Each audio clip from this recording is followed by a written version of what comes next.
députés et sénateurs, vous avez un rôle à jouer pour aider à corriger les excès du passé.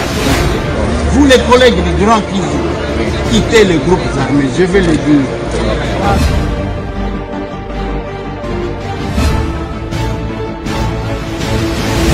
Allez, bienvenue mesdames et messieurs, bienvenue. Bonjour, bonsoir, ça dépend.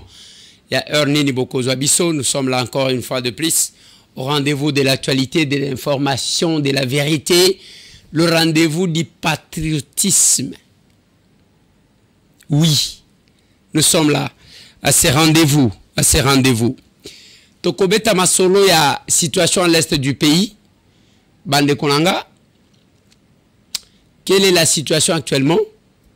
Masolona de Piti, Toko Lobela Makambouya marche, et Zana Baliki Nabiso Basala qui marche, Baketi ambassade des États-Unis lobby, pour Naïbsa Kibino que Bitumba Zana Congo te, Bitumba Zana Est te, Bitumba Zali Banda Bisika Bozali. Je vais profiter, je vais mettre la vidéo, il y a Madame Gladys Kazadi, Oyo Azali, Boyebi, Asalaga politique. Na Belgique, Kuna, Bangope va se prononcer sur la situation de l'Est du pays. Conseil supérieur à défense rassure la population de Goma. Et par rapport à Makambo et Kolobama, Jean-Pierre Bemba, Naba membre du Conseil supérieur de la défense, Bazo Senga, chef de l'État, a levé moratoire sur la peine capitale. Masolona de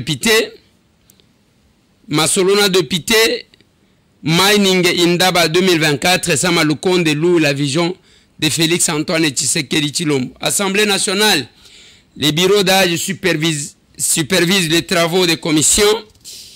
Voilà, il y a validation à mandat. Masolona de Pité, IGF a sollicité suspension à DG à Fomine à cause de la mauvaise gestion. Dossier EPST IGF, les syndicats des inspecteurs de l'inspection générale des finances décident de porter plainte contre Tony Mwaba Kazadi pour humiliation et séquestration devant la cour de cassation. Masolona de Pité, journaliste Bazana Matanga Ndeko Godé Kalonji. Godé Kalonji Azaki, journaliste dans la tempête des tropiques, n'est plus, il nous a quittés. Il est parti. Mbula ya Makasi na Maniema, plus de 300 ménages. Bazana place à Kovanda te, ya Kolala te, Tozakuna, na territoire ya Kailo. Présidence, la porte-parole du chef de l'État demande les rumeurs autour d'une prétendue négociation secrète entre Kinshasa et Kigali. Masolo na de Pité. Ba conseillers municipaux, les lope bakendaki ya bango mukolo ya liboso. Bakendaki komona bisika bakosala musala. Masolo na de Pité to kolobela makambu. Ya marché central otobandaki kolobela. Makambu ya marché central to kolobela yango lisusu. Makambu ya marché central na Sojema. Sojema. Oui. Na Sojema. Voilà. Masolona de Pité. Bande Konangai. Ezaka ka esengo ya kokutana kabotozo kutana. Mikolo nyoso nako ebisaka bino que de fois je m'efforce d'être là. Atako nzoto ezo kotungisa mwa muke. J'estime à mon humble avis que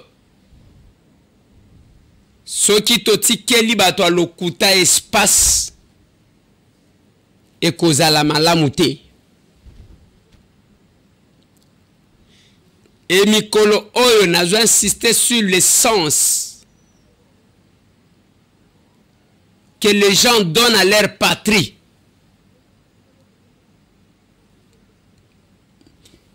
Namokili oko sepela na mutu sans que oyeba oyo azalaka penza, oko yina mutu sans que oyeba oyo penza azalaka. l'antipathie et la sympathie sont naturelles. Mais il y a les choses qui nous mettent quand même ensemble. D'abord, c'est le Congo, notre pays. Et quand le pays est agressé, des fois, il faut taire les divergences. Pour nous sauver dans le Congo. Mais tellement que tu as une vision de mon côté, il y a les gens qui sont service à Rwanda. Et puis, on a Mutuboya Katisi, Mutuboya Katisi, Akatisi Wapi. Binondebo Katissa, déjà, vous n'êtes plus de Congolais. Binondebo Katissa, les employés. Bato basala kamusala pour que ba futa bango. Les gens qui n'ont pas les soucis en mboka na bango, bango bazakuna, tout ce qui va dans le mauvais sens pour le pays, de yango bazwaka loko la matière. Ce qui m'étonne et qui me dérange, ce qui me ronge les cœurs, et ça, tangu biso tozalaki na bitumba. Parce que Bitumba tomena contre Kabila, ce n'est pas contre Kabila. Ndeyango tozo continuer, c'est contre le Rwanda. Ozomona la différence. Biso to banda Bitumba, pas contre Kabila, mais contre le Rwanda. Oyo ba signaki na yeba kor, tozali ko mona pasi nango lelo. Nathalie Sakabino. Et j'ai posé même la question à Tunaganani. Oh, je parlais de ça sur la RTNC. Nalobakiango sur la RTNC, na évité ceux qui la régie, Bakosunga. Biso va retrouver. Quand je parlais avec Mami, il est là. Ngai na mona manifestation moko ezo salema na Fikine. Okay. Na retransmission en direct, il y a RTNC. Okay. Là, celui qui était directeur ici, c'était Christophe Kolomoni. Christophe Nkolomoni, le fait kaka batanga makambu ya ba Rwandais ti lelo tata wana kende. Ezaki suspension, ezaki révocation zanine akenda parce que alors qu'il était au cadre du PPRD, parti à son temps au pouvoir. Na lobi toza awa na chaîne na bin. Na RTNC, Christopher Nkolomoni au cadre à PPRD alongwa KDG à RTNC ndengenini parce qu'il y a Simbaka Katanga Batanga yekutute Batanga dans une retransmission les noms ya ba Rwandais Batangika ka Rwanda ba suspendre mutu et lelo lingota lisanga nini si les Rwandais ne dirigeaient pas sous Kabila on ne pouvait pas suspendre un directeur général de la chaîne nationale. Et au cadre de surcroît, il y a parti au pouvoir, parce que les noms, il y a Rwanda et Tangami dans la retransmission. C'était le sacré. Voilà là où moi je vous amène à comprendre. Batutobunana bango bazoye ba makambo. Bakuya kuya bazoye bata. Les recrues, oh ba recrues. Hein? Oh ba recrues oh. Les gens qui ne vivent que de ce qui a yé a fini batu, bakeba foutiye. C'est tout ce qu'ils font. Les milous, c'est comme ça que je les appelle. Et les Rwandais ont utilisé ba milou wara bozomon. Ba milou banani. Tous ces gens qui vous font de bruit, bango sala na bango, ezako sa la promotion ya ba Rwandais. Quand FRDC lobby ba côté en mouvement. Baké ba frappé. Est-ce que boye qui côté na bango bazo beta masolo? Bazaka ke et Félix Alobaki, moindre escarmouche, Félix Alobaki, il se limite là-bas. Mais le pays m'appartient, le pays vous appartient, le pays appartient à Félix Antoine Tshisekedi. Mais yo sikoyo, otikala ba milou nazo benga bango. Ce sont des milou, tout simplement. Voilà pourquoi ngai na linga kole ki c'est la nga tante ya koyebsa ngake milou boya lobby. Non, ils vivent de ça. Ils n'ont rien à voir avec le pays. Quand les FARDC montent, tangu ba wazalendo tangu bazo mata. Est-ce que ozoka bazo beta masolo? Les médias ont été pris en charge ou pris en otage. Ba médias ya ba milou. Ya kosala la promotion, l'apologie, la promotion ya Rwanda na batu na bango. Je reviens pour vous dire ce que je dis tous les jours. Nanga zana makasi moko te. John Numbi azana makasi moko te. Parce que ba patron na bango c'est James Kabarebe. Et tout ce qu'ils font c'est contre leur pays. C'est parce que lobi bachela kibinote okomona teremi wana lobi mboto zo kende awa mutu alingi ko sala eloko asala kango ndengwa. Il s'est fait filmer théâtre modèle. Mais pourquoi vous ne condamnez pas l'ancien chef d'une institution d'appui à la démocratie qui devient rebelle, colonel Yakimukolo? Et il attend basala dialogue. Yango babandi kokosa. Oh, et Félix azo dialogue na Rwanda. Lokuta na bino. Ceux qui bako dialogue, bako ya ko dialogue ngana na zakunate. Mais ce que je dis, ceux qui mboka na biso tozo memango boye. Yaba wayambar, oh, ceux qui mutu peut-être a échoué une élection à Kekoluka ba Rwandais. Baya aw. On doit revenir à la carte de départ toujours. Ngana habité. Ngana habité. Et Bitumba Oyo et Tiebiso na 3 catégories. Il y a les observateurs et talibisote. Bangobazor et talibisote. Et zana ba mususu pe bana misala ya ba Rwandais. Ya ba Runiga. Ya ba Bisimo soki Bisimo. Bana misala ya ba Laurent Kunda. Ba mikala na bango na ba média na bango bozomo na bazo envahir sur les réseaux sociaux. Voilà pourquoi avec ma voix cassée, je suis là tous les jours.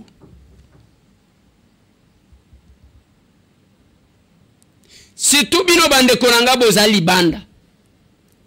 Je vous dis, passez le temps à suivre les médias financés par le Rwanda et ça comploter contre votre pays.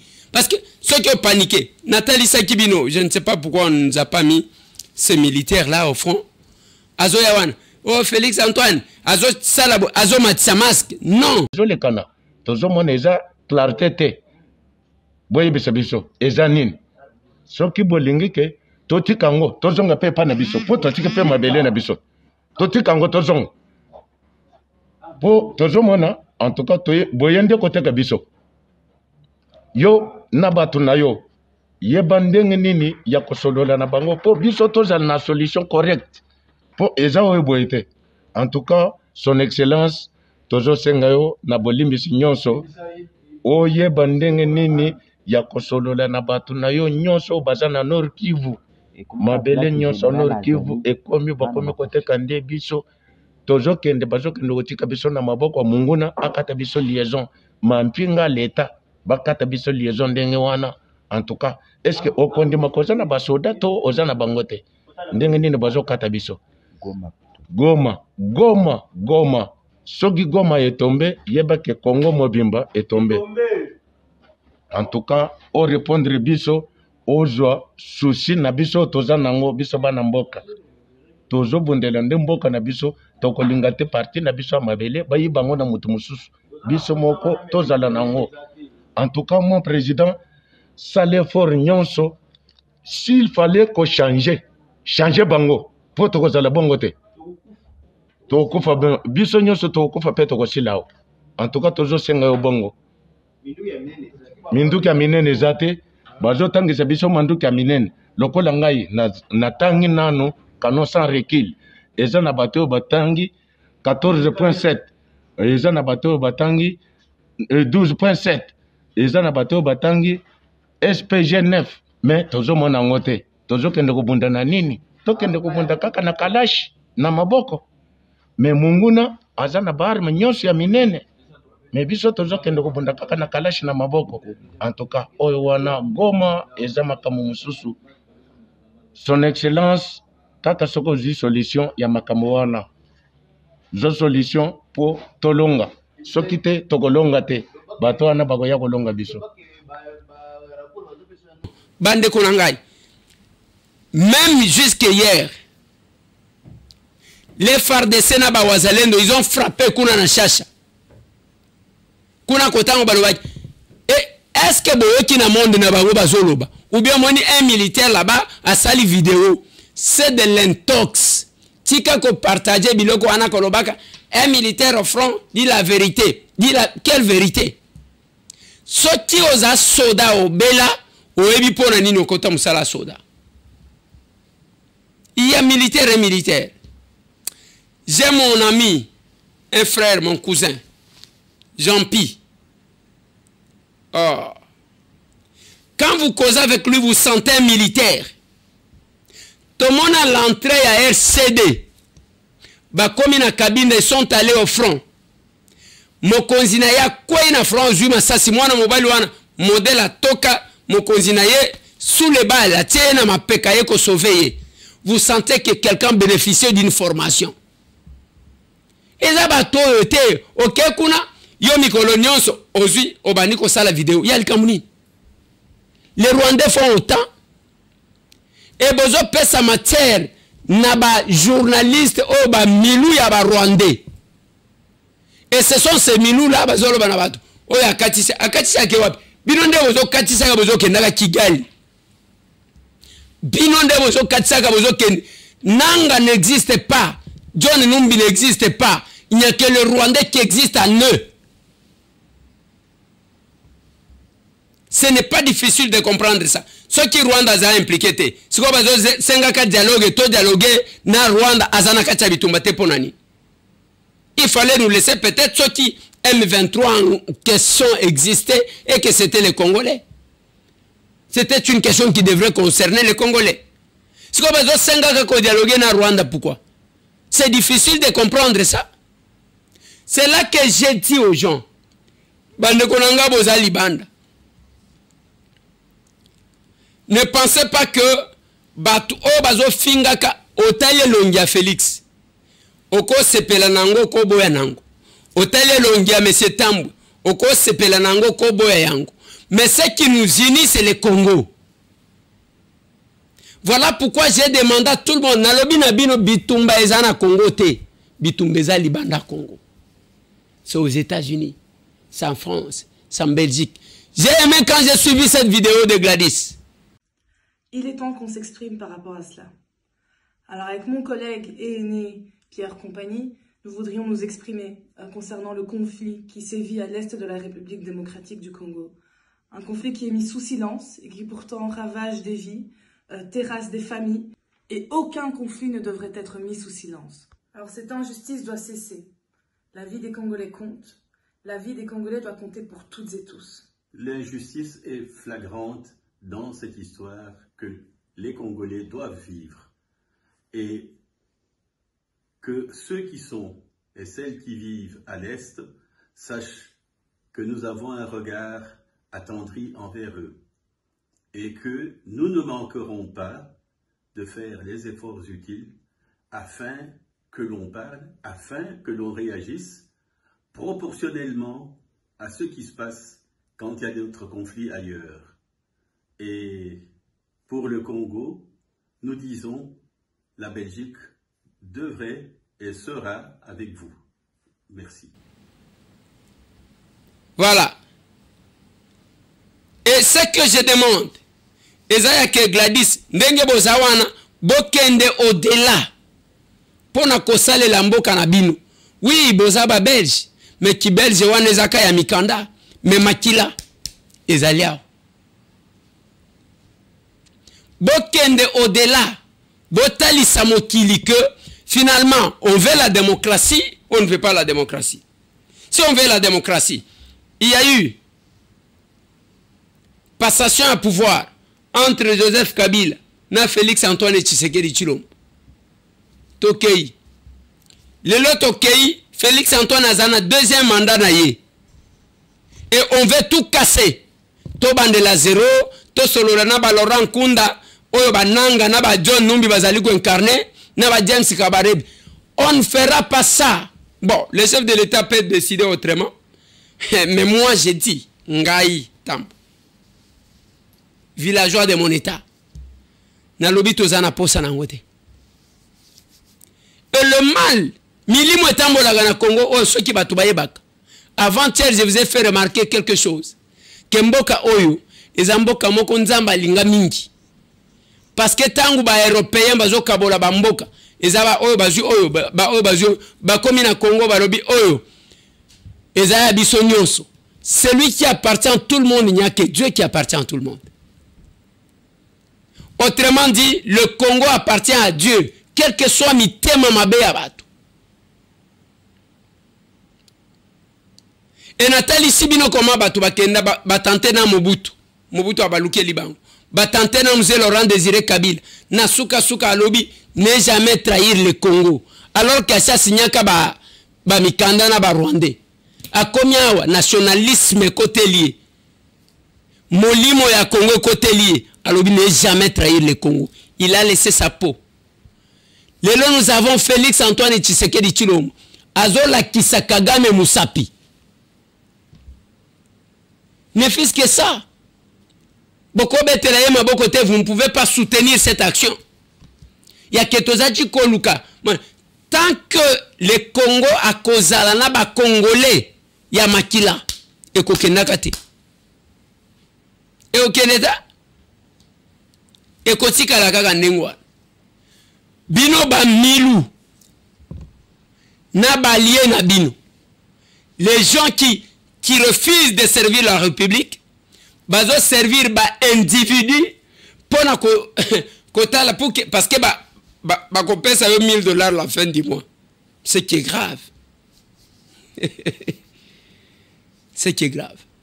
Parce que mutu na mutu akoku fait jour. Qu'est-ce que le Congo retiendra ya musala na yo? Ngai na bino tozaba journaliste peto yebani ndenge to vanda kaboy même ndenge to tala na à part buzoba wana boloba kalikolo a caméra mutu azotala to yebani nous connaissons qui est qui.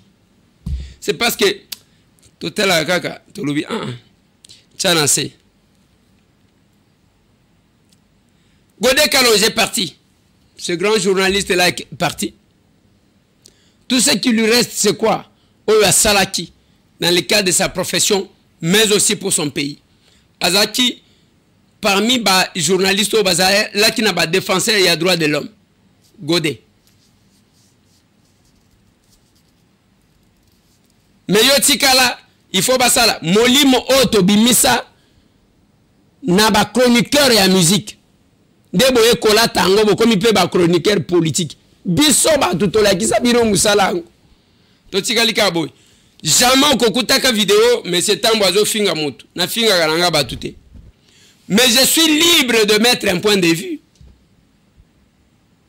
Ba vie nanga ndenge na tanga kabango wana, ba vie Martin, ba vie nanga Frank Diongo, ba vie nanga Jean-Claude Vwemba, ba vie nanga Lisanga Bonganga, ba vie nanga Roger Lumbala, ba vie nanga Gabriel Mocha, ba vie nanga tu wana na tanga. Bayebi ke monsieur Tambo ayebi bavie nanga Joseph Olenganko et Mukunji bayebi ke na yebi et ce que je dis là je suis témoin ya makambo ebele et tangu nazolo bana mutu wana obungi c'est que mutu wana bungi parce que tozana ba makambo biso to sinya o bavie nanga Moïse Monidela toyebani au Kolongwate na ba valeur au bandi koyemba vous laissez votre pays bisoto salaki bitumbate parce que un individu devrait nous supporter. Non. Voilà pourquoi les lois pré-élection nazaya kotali sabato nazomona okomona mutu mutema Eliezer okosali les promotions Eliezer toko voter lisusu nazotala bango nazoseka na bino boyebingata boyebingate yope obima ngape na bima bande kona ngai tozana ngonga ya distraction te tozana ngonga ya kotika la concentré C'est notre pays qui est agressé. Haine na yo contre Félix. Et koti kotinda yo te olinga malheur ya mboka na yo. Bisoni on tokoleka njo. Bisoni on tokoleka. Lobi natali sa ki bino condition. Il y a assemblée provinciale à Nairobi jamais. Et ça yango te. Tozo zelanani. Bari se baya kotongela biso. Ba américain to ba belge. Biso moko il faut ceux qui batie yo sika il faut mital. Lelo na moni ba d'abord lobi ezaki pour l'assemblée provinciale. Il faut na féliciter capable Chizondo au azali président ya bureau d'âge. Il y a assemblée provinciale ya Kwango. Ingi. Honorable Ingi. Voilà. Na honorable Chizondo. Voilà. Votala bango. Est-ce que vous avez un bango? Est-ce que vous avez un bango? Voilà. Papa mi balé oyo, bazaba capable na bino. Bazaba élu provincial ya Kwango. C'est pour vous dire que assez déjà parti national. Baza parmi batouana na présentaki. Bayaki après élection na bango balongwe ka songolunda baye aw. Yango na zalaki kozela pe bawo ya lomami baya aw. Dommage que bango baye na nute tozoze.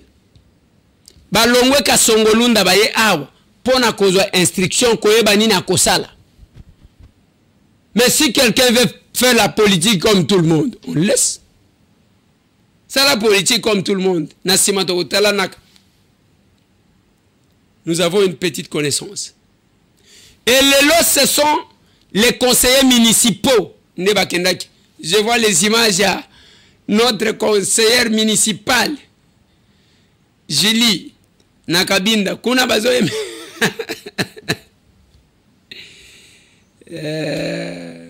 C'est bien ça. Félicitations. Félicitations, madame. Et l'avantage na bango, tokotia matière à sika, comment les capables se comportent. Bakoza la confondu comme tout le monde. Na lobite ke bato lokoso bazate. Ezana mususu ba voter pe akoza la muto lokoso. Akotambola otambola tambola. On ne sera pas comme ceux qui mutu na film ou derrière les gens, non. Na lobaki yango. Tozo senga muto asale la maturité na ye. Mais les capables bazana ndenge na bango bazalaka. Awa tangu tozoloba. Lobby baleki nanga ba Abdul bakeko sala manifestation devant l'ambassade des États-Unis. Viole les autres salement. Ba maman bazo violer bango. Bana mike ba violer bango. Bana mike ba tikali ba orphelin na ba orphelin. Les Américains bazo mona, mais ils sont en train de nous condamner au lieu de condamner le Rwanda. En fait de compte, nous avons compris que ce qui se passe, ce sont les Américains. Tout cela c'est à cause de nos minéraux. Rwanda dans la minéralité. Amérique tongami na makila ba Congolais. Nous voulons que les Américains, ceux qui va ligue pour normalité, na minute tolobi lokola bango, ba poli partenaire na bango c'est les Kagame, c'est les Rwanda, pas le Congo. C'est trop.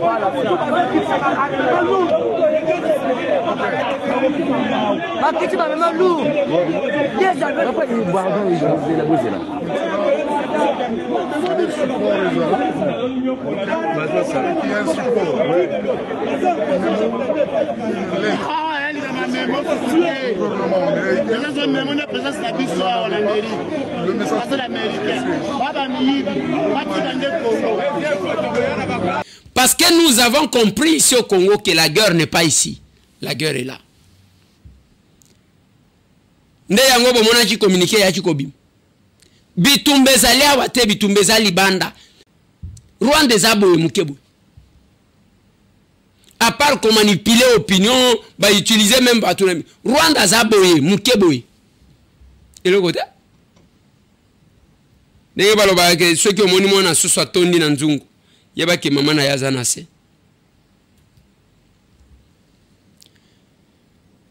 Bitumba entre le ministre Tony Mwaba, l'honorable Tony Mwaba, parce qu'il est réélu comme nous, Najul Alingete, syndicat ya inspecteur ya IGF va décider peut porter plainte. Retenez, Tony Mwaba Kazadi, a décidé que yambala oyo ngai pe nazo porter plainte parce que trop c'est trop. Mais obima selon ba information bazana ba makamu na bango mibale ba welelaka na loba qui faut passer awa que pour Tony Mwaba na tweet na ye depuis makamu soki a Davos soki nini cette société allemande aboyaka où Gilles Linguette aurait les intérêts azaji kozela bon depuis wana bayoka nakate ba o baza côté à Gilles Linguette balobi Tony Mwaba lingaka ba contrôler été alors que makambo belé il faut que tala malam soki ezo salema ndeni to tikeli tozotal mais le kongai nazotali sabango mibale ekosuka ndenge nini chef de l'état kobanda kokata makambo na bino d'un côté un membre du gouvernement un élu un cadre de l'UDPS Tony Mwaba Kazadi de l'autre côté patron qu'est-ce que j'ai dit oui patron financière. Mais oh que Tony Mwaba estime que biloko asala keza yango te avivaka nde na ba pourcentage na ba makamususu. Si le chef de l'État va se mettre où? Mais pour le chef de l'État, mbala na mbala alobelaka kumisaka UGF. Je dois rappeler ici que l'inspecteur en chef Gilles Linguette, chef de l'État a rattaché et pas na yemoko alongola na ministère de la finance. Yango momona kaye il est gardé par la garde républicaine.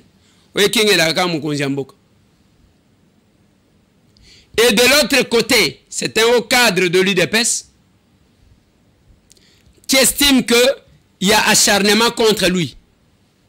Maintenant nyonso balobi chef de l'État il est au courant parce que makambo le kaka en Allemagne. Comment ça va se passer? Nani akofunda nani, nani akokangisa nani? Nana habité. Habité. Mais chacun doit jouer sa partition. Jean-Pierre Bemba Gombo, naba membre et à conseil supérieur de la défense. Bazo Senga, chef de l'État, à Longola, moratoire sur la peine capitale concernant les questions de trahison au sein des forces de défense. Parce que moratoire wana baboya parce que bato bazaki condamné mais ceux qui ba traître bazali ceux qui trahissent tangu bozo ka c'est parce que ezana bato bazo constater bande konangai ceux qui ezalaka que la population de Goma baza hostile na biloko ba aventure ya ba Corneille Nanga o ba ke et pas ba Rwandais lisusu. Mais les Goma wane sekoi. Mais kende na Goma, sur chaque avenue les jeunes se mobilisent. Bango moko bazo sala patrouille. Bamoni elonga sika bakozwa yo. C'est ce qui bloque. Et Wazalendo, ce sont les jeunes comme vous. Bino bato oh, les canaux par lesquels le Rwanda fait passer ce message. Goma ba jeune bango moko ba s'élever na balabala nyonso bazo salaka ba patrouille ba mona mutu elongi ba yebite kala mingi te tokoyoka makambo ya justice populaire kuno tokoyoka makambo ya justice populaire oui tokoyoka ya na ligne na aborder question ya suka eza question ya marché central. Nalobela ki makambo marché central ao. Et je reviens sur cette question-là. Namoni bande komoko au moins envoyé ba image atango bazaji koloba o makambo ya marché central c'est-à-dire ndenge bolela ba discours ao. Ngai na tunaki eloko moko. Ne vous en faites pas, c'est un parlementaire qui vous parle. Ndenge na bandibo heureusement bakinois bapesinga pe mandat ya kozala député provincial. Ne pensez pas que tokotika buzoba wana ezo continuer. Parce que beaucoup de choses ezo salema mabe likolo ya complaisance na bino. Ngai na tuni sojema musala na bino ezanini. Kotonga ou bien koteka. Répondez à la question. Musala na bino ezaya kotonga to ya koteka parce que là nous apprenons que ba chambre froide, ba magasin nyonso sesili, botikeli ba congolais ba table. Et ndenge na bande yango wana, ti to koyeba vérité. On ne se limite pas ici. L'avantage que j'ai, nazoloba awa, j'ai aussi une autorité que le peuple m'a donnée. J'ai le pouvoir. Ne vous en faites pas, j'ai dit à un ministre, à une assemblée nationale, tu vas sortir que entre le pâte, monsieur. Abima que entre le pâte. Et ça n'a pas tout parce que ce n'est pas un petit monsieur que vous allez voir en train de faire les courbettes devant n'importe qui, non. Je pose toujours la question, pourquoi les Congolais bazana mbongote? Nous apprenons que tous les magasins, presque basi bazui, toutes les chambres froides, basi bazui, ba Congolais batikeli bango mesa, ndekuna bakotindika bango.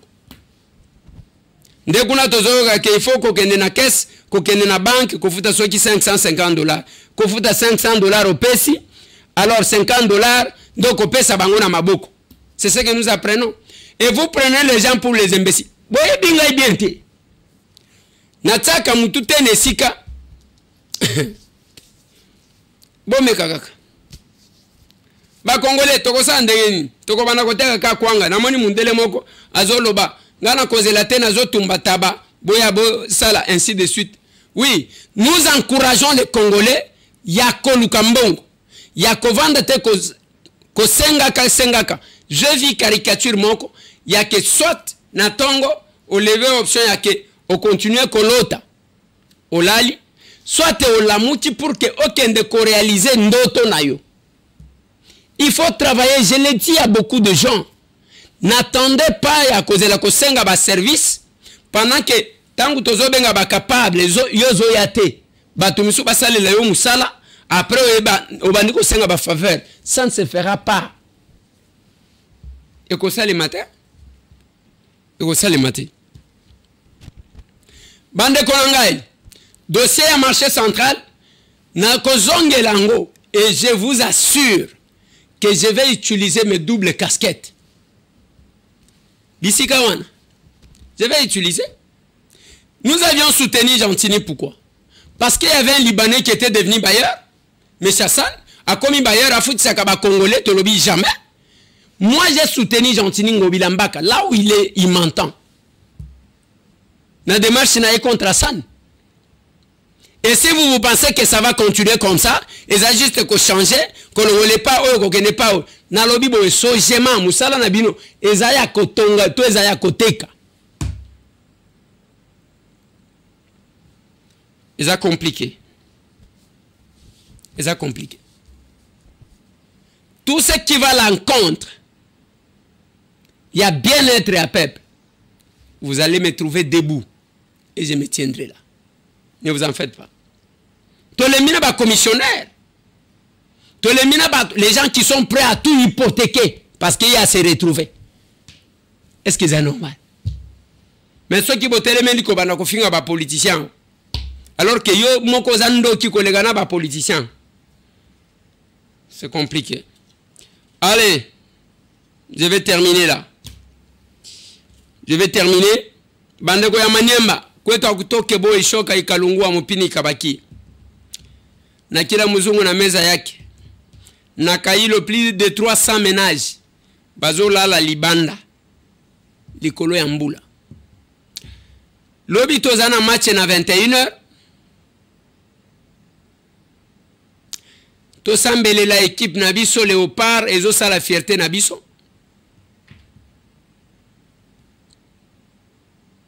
Nazomona même batu misusu balobi mo bino kaka match bitumbeza na est te bitumbeza na est te bitumbeza bisika bino bozali. Makambu ya match ezo ils ont empêché yo na nini pour na ko plaider cause ya mboka na yo. Ocho salani. Et là, mon côté. Allez, il en est fini. Les capables, n'oubliez pas, ce samedi, tous en cabine de 102, na kacha échange patriotique, comme d'habitude, de 9h à midi. Ceux qui ont rejoindre Bisso, la bonne politique, ils en cabine de 102. Ceux qui ont Libanda, aux en France, aux en Belgique, aux en États-Unis, aux en Canada, aux en Afrique du Sud, aux en Grande-Bretagne. Contactez biso to chayo en contact au kota na kati fédération. Banjelo te bakoya ko changer situation. Biso mo kaka. Voilà pourquoi biso to zela kaka bo. Allez, on est fini, on se voit demain.